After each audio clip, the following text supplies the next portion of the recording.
Hi,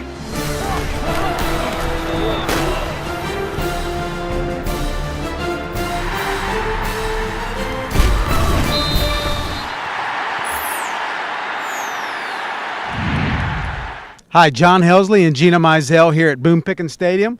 Mike Gundy met the media today in advance of spring football practice, and obviously, Gina, one of the big questions was quarterback position. Oh, absolutely. I mean, again, with the departure of Brandon Whedon, it's going to be a 3-horse race here during the spring. Clint Shelf, the junior, J.W. Walsh, the redshirt freshman, Wes Lunt, the true freshman that's come in and enrolled early, and it sounds like it's going to be an even battle. And Mike Gundy said he would like to have a starter named by the end of the spring, just so in the summer workouts they'll have that quarterback to go out there and to lead those workouts. But if someone doesn't take the job, he's not going to give it to him. But for sure, after 2 spectacular years from Brandon Whedon, it's going to be something very interesting to watch here coming into the spring. Another position of interest is going to be wide receiver. They lost Justin Blackman. They've lost a couple of other guys for various reasons. Talk a little bit about some of the guys that you're interested in seeing here in the spring. Well, I think you got to start with Blake Jackson, who's the junior college transfer from Scottsdale Community College. He plays tight end, but is a huge receiving threat.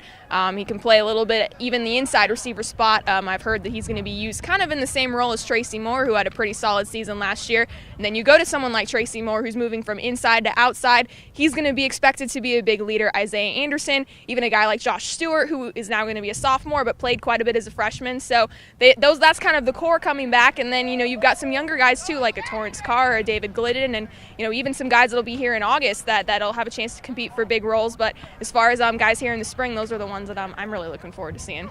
All right. One thing that was kind of pushed again today is going to be the idea that the defense, Gina, might actually be a unit to be leaned on. They've got a lot of experience there. They've got some interesting newcomers. Talk about the defense and really the depth of the defense and how Oklahoma State could really maybe lean on those guys next season. Yeah, definitely. I mean, you lose 3 key guys in Markel Martin, Jamie Blatnick, and Rashedi Jones, who are really good leaders of this team. But there's a lot of guys coming back. Mike Gundy said today that this linebacking core is the best he's ever had or ever seen at Oklahoma State as a player or a coach. They return all 3 starters and have some key backups there, with Sean Lewis and Caleb Levy, Alex Elkins, who had a good year last year. And then you got guys in the secondary like Broderick Brown, Justin Gilbert, Daytwan Lowe, they've said has really stepped up at that free safety spot and become a big leader. So, and then on the front line, they've moved a couple guys. Nigel Nicholas has moved from defensive tackle to defensive end. Tyler Johnson has moved from middle linebacker to defensive end. So that's going to be the big position to watch as defensive end as far as how they replace Blatnick and Rashedi Jones. But it seems like they think that they've got enough guys in there that they can rotate around. And again, then they've got 4 guys coming in the fall that can fill some spots as well.